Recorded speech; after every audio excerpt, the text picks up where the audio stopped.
मेरी प्यारी बहनों नमस्कार। आज मैं आपको कार्तिक का 13वां मातम सुना रही हूँ। और विष्णु भगवान की जय। श्रीमन नारायण नारायण नारायण। नारद जी बोले, दैत्यों के तीक्ष्ण प्रभाव से व्याकुल देवता इधर उधर भागने लगे। तब इंद्र आदि को इस प्रकार भयभीत देखकर गरुड़ पर चढ़े भगवान युद्ध में आगे बढ़े। उन्होंने अपना सारंग नामक धनुष उठाकर बड़े जोर से टंकार किया। त्रिलोकी शब्दित हुई। पल मात्र में भगवान विष्णु ने हजारों दैत्यों को सिर काट गिराया। यह देखकर जलंधर के क्रोध की सीमा न रही। फिर तो भगवान विष्णु और जलंधर का महान संग्राम हुआ। बाणों से आकाश भर गया। लोग आश्चर्य करने लगे। भगवान विष्णु ने अपने बाणों के वेग से उस दैत्य की ध्वजा, छत्र और धनुष बाण काट डाले तथा एक बाण से उसको छाती में प्रहार किया। इससे व्यथित हो उसने अपने प्रचंड गदा उठाकर गरुड़ के मस्तक पर दे मारी। गरुड़ पृथ्वी पर गिर पड़ा। साथ ही क्रोध से उस दैत्य ने होठ काटे और भगवान विष्णु की छाती में भी एक तीक्ष्ण बाण मारा। इसके उत्तर में भगवान विष्णु ने उसकी गदा काट दी और अपने सारंग धनुष पर बाण चढ़ा चढ़ाकर उसको बीनना प्रारंभ कर दिया। जलंधर भी उन पर अपने पहने बाण बरसाने लगा। उसी समय जलंधर ने भगवान विष्णु को कई पहने बाण मारकर वैष्णव धनुष को काट दिया। धनुष कट जाने पर भगवान ने गदा ग्रहण कर ली और शीघ्र जलंधर को खींचकर मारी भी। परंतु इस अग्निवत अमोघ गदा की मार से भी वह चलायमान न हुआ और मंदोमत हाथी के समान उसे यानी गदा की मार को फूल की तरह जानने लगा।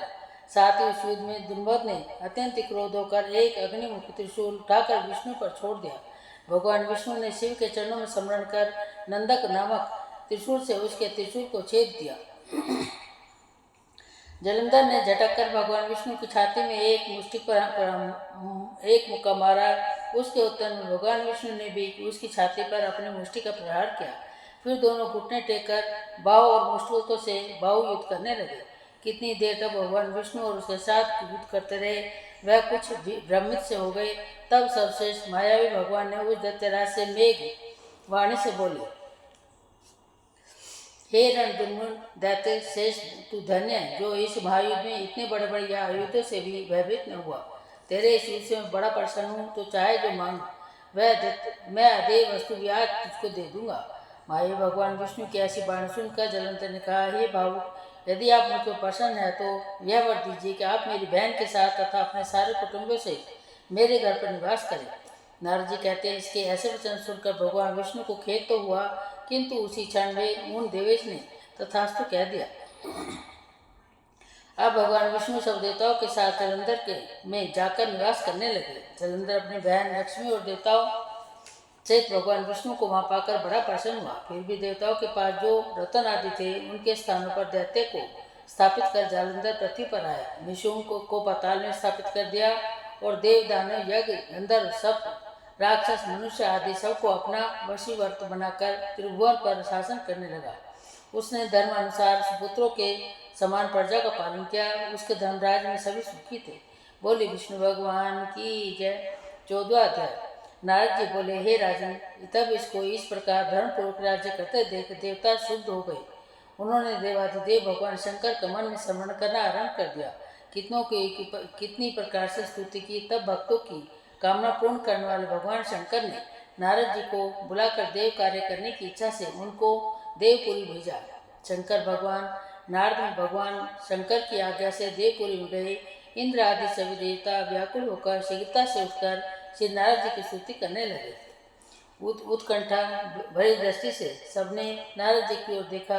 अपने सब दुखों को कहकर उन्हें नाश करने की प्रार्थना करी। नारद जी ने कहा, मैं सब कुछ जानता हूँ। इसके लिए आप दैत्यराज जलंधर के पास जा रहा हूँ।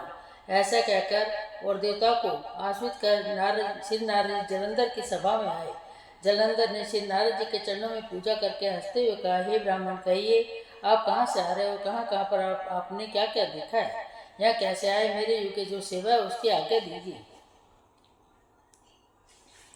जलंधर इस प्रकार के वचन सुनकर श्री नारद जी प्रसन्न होकर बोले, हे दानवराज महाबुद्धिमान जलंधर, तुम धन्य हो, क्योंकि इस समय सब रत्नों के भोक्ता तुम ही एक ही हो। हे दैत्य श्रेष्ठ, अब आप मेरे आगमन का कारण सुनिए कि जिसके लिए मैं यहाँ पर आया हूँ। हे दैत्यराज, मैं स्वेच्छा से कैलाश पर्वत पर गया था, जहाँ 10,000 योजन के कल्प वृक्ष का वन है। वहाँ पर मैंने सैकड़ों कामधेनुओं को विचरते हुए देखा, तथा यहाँ देखा कि वह वन चिंतामणि से प्रकाशित है, परम दिव्य, अद्भुत और सब शरण में है। मैंने यहाँ वहाँ पर्वतों के साथ स्थित शंकर को भी देखा, जो सर्वांग सुंदर, गौर वर्ण, त्रिनेत्र और मस्तक पर चंदन धारण किए हुए हैं। यह देखकर मुझे बड़ा आश्चर्य हुआ कि इनके समान समृद्धिशाली त्रिलोक में कोई है या नहीं। कि हे दैत्येंद्र, उसी समय मुझे तुम्हारी भी समृद्धि का स्मरण हुआ है, और उसे देखने की इच्छा से मैं तुम्हारे पास चला आया हूँ। यह सुनकर जरासंध को बड़ा हर्ष हुआ। उसने श्री नारद जी को अपने सब समृद्धि दिखला दी, यानी अपना धन दिखाया। उसे देख देवताओं को कार्य करने की इच्छुक शिव प्रेरित से श्री नारद जी ने जरासंध को की बड़ी प्रशंसा की और कहा, निश्चय तुम त्रिलोकपति होने के योग्य हो। तुम्हारे लिए ऐसा होना कोई विचित्र बात नहीं है। मैं देखता हूँ कि और तो तुम्हारे पास सब कुछ है, किसी बात की कोई कमी नहीं है। ऐरावत तुम्हारे पास है, उच्च सर्वत घोड़ा तुम्हारे पास है, कल्प वृक्ष और कुबेर की निधि भी तुम्हारे घर में है, मणि और रत्नों के ढेर भी तुम्हारे यहाँ लगे हुए, ब्रह्मा जी का हंस युक्त विमान भी तुम्हारे पास है, और भूलोक, पातालोक और पृथ्वी पर जितने भी रत्न है वह सब तुम्हारे ही तो है। मैं तुम्हारे इस प्रकार के सब रत्न आदि ऐश्वर्य को देखकर बड़ा प्रसन्न हूँ, परंतु तुम्हारे पास कोई स्थिर रत्न नहीं, इसके बिना तुम्हारा सब कुछ फीका है। तुम कोई स्थिर रत्न ग्रहण करो। नारद जी के इस प्रकार के वचन सुनकर दैत्यराज काम से व्याकुल हो गया। उसने नारद जी के प्रणाम करके पूछा कि ऐसी स्त्री कहाँ मिलेगी जो कि सब रत्नों से श्रेष्ठ हो। यदि ऐसा रत्न कहीं मिले तो मैं आपकी आज्ञा से उसे अवश्य लाऊंगा। नारद जी ने कहा, ऐसा रत्न तो कैलाश पर्वत पर योगी शंकर के पास ही है। उनकी सर्वांग सुंदर पत्नी देवी पार्वती बहुत ही मनोहर है, उसके समान सुंदरी मैंने आज तक कहीं नहीं देखी। शंकर से बढ़कर समृद्धिमान दूसरा कोई नहीं है। उसके इस रतन की महिमा तीनों लोक में पर कहीं भी नहीं है। तभी तो परम विरक्त आत्मा राम शंकर भी उसके वश में हो गए। देवर्षि नारद दैत्य के ऐसा कहकर कार्य करने की इच्छा से आकाश मार्ग को चले गए। बोल विष्णु भगवान की जय। श्रीमन नारायण नारायण नारायण। 15वां अध्याय। देवर्षि नारद जी से राजा पृथ्वी ने कहा, हे देवर्षि, दैत्यराज ने क्या किया यह सब मुझे विस्तारपूर्वक सुनाई। देवर्षि नारद बोले, उसके चले जाने पर जलंधर ने अपने राहु नामक दूत को बुलाकर कैलाश पर जाने की आज्ञा दी और कहा कि वहाँ पर एक जटाधारी शंभु नामक योगी रहता है, उससे मेरा आक्रमण और ऐश्वर्य कहकर उसकी सर्वांग सुंदरी भामिनी को मेरे लिए मांग लाओ। तब उन वचनों को सुनकर वह दूत शिव के स्थान पर जा पहुंचा, परंतु नंदी ने उसे सभा के भीतर नहीं जाने दिया, किंतु वह अपनी उग्रता से शिव की सभा में चला गया और शिव के आगे बैठकर उनकी आज्ञा ले वह सब संदेश कह सुनाया जो कि दैत्यराज ने कहा था। फिर तो उस राहु नामक दूत के ऐसा कहते ही भगवान शूलपाणी के आगे पृथ्वी तोड़कर एक शब्द वाला पुरुष प्रकट हो गया, जिसका कि सिंह के समान मुख था और जो कि मानो दूसरा नरसिंह था। वह दौड़कर राहु की ओर खाने चला। राहु बड़े जोर से भागा, परंतु उस पुरुष ने उसको पकड़ लिया। उसने शिव की शरण में ले अपनी रक्षा मांगी। शिव जी ने उसे पुरुष से राहु को छोड़ देने के लिए कहा कि मुझे बड़े जोर से भूख लगी है, मैं क्या खाऊं। महेश्वर ने कहा, यदि तुझे भूख लगी है तो शीघ्र ही अपने हाथ पैरों का मांस भक्षण कर ले। शिव जी की आज्ञा से पुरुष शीघ्र ही अपने हाथ पैरों का मांस भक्षण कर गया और अब केवल उसका सिर मात्र शेष रह गया। तब उसका ऐसा कृत्य देखकर शिव जी ने प्रसन्न होकर उसके अपने आज्ञा पालक जानकर उसे अपना परम प्रिय गण बना लिया और कहा कि मेरी पूजा के समय अब तेरी भी सदा पूजा होती रहेगी, और जो मेरी पूजा नहीं करेंगे वह मेरे प्रिय न होंगे। शिव जी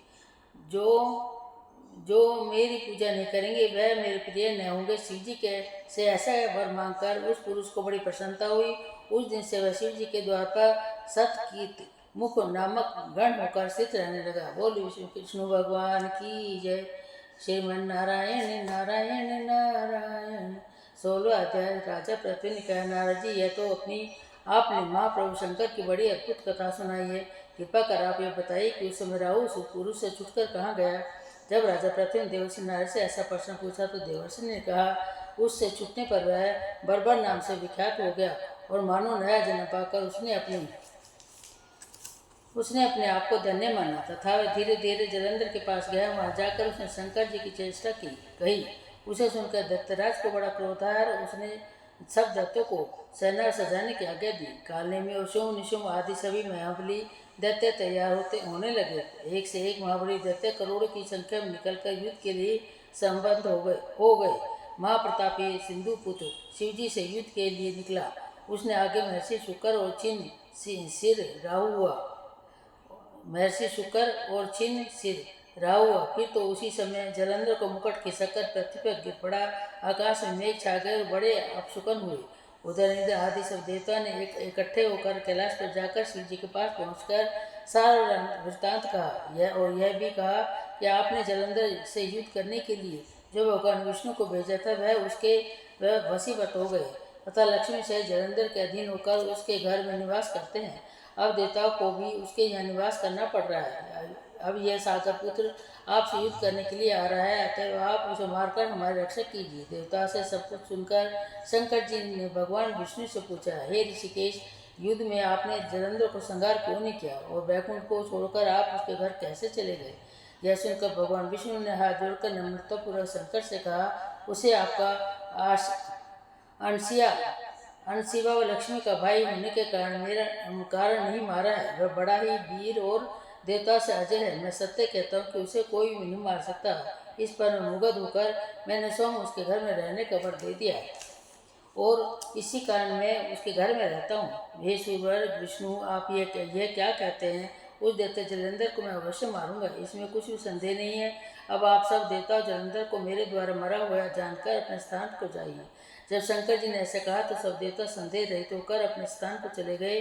ठीक उसी समय प्राकर्मी जलंधर अपनी विशाल सैन्य के साथ कैलाश पर्वत को घेर कर सिंहनाद करने लगा था। तो कन्नाद और कुलाल में शिवजी क्रुद्ध हो गए। उन्होंने अपने नंदी आदि गणों को उसके साथ युद्ध करने की आज्ञा दे दी। कैलाश पर्वत के समीप भीषण युद्ध होने लगा। दैत्य अनेक प्रकार से अस्त्र शस्त्र बरसाने लगे। भेरी मृदंग शंख और तीरों तक हाथी घोड़ा और रथों के शब्द से पृथ्वी कांपने लगी। युद्ध में कटकर मरे हुए हाथी घोड़े पैदल पर पहाड़ सा लग गया, जिससे कि युद्ध भूमि और भी अगमय हो गई। दैत्यों के आचार्य श्री शुक्राचार्य जी अपनी मृत विद्या से सब दैत्यों को जिलाने लगे। देखकर शिव जी गण व्याकुल हो गए और उसके पास जाकर सारा वृत्तांत सुनाया। यह सुनकर भगवान क्रोध की सीमा न रही। वे अपने भयंकर रूप से दिशाओं को प्रज्वलित करने लगे। फिर तो उस समय उनके मुख से एक बड़ी भयंकर कन्या उत्पन्न हुई, जिसकी की दोनों जंघाएं ताल वृक्ष के समान थी। वह युद्ध भूमि में जाकर सब असुरों को चर्वण करने लगी। तब युद्ध भूमि में इस प्रकार विचरते हुए वह शुक्र जी के समीप पहुंची और उन्हें शीघ्र ही अपने उदर में विलुप्त कर लिया। फिर स्वयं भी अंतर ध्यान हो गए। शुक्र के गुप्त हो जाने से दैत्यों का मुख मलिन पड़ गया और युद्ध भूमि छोड़कर भाग गए। इस पर उनके शुंभ निशुंभ और कार्नेमी आदि सेनापतियों ने अपने भागते हुए वीरों को रोककर शिवगणों को बड़ा कठिन प्रहार करना आरंभ किया। और ऐसा ही शिव जी के नंदी और आदि वीर गणों ने भी, जिनमें गणेश और स्वामी कार्तिकेय भी थे, अपने गणों को रोक कर दैत्य से भीषण युद्ध करना आरंभ कर दिया। बोल विष्णु भगवान की जय। श्रीमन नारायण नारायण नारायण भजो नारायण नारायण।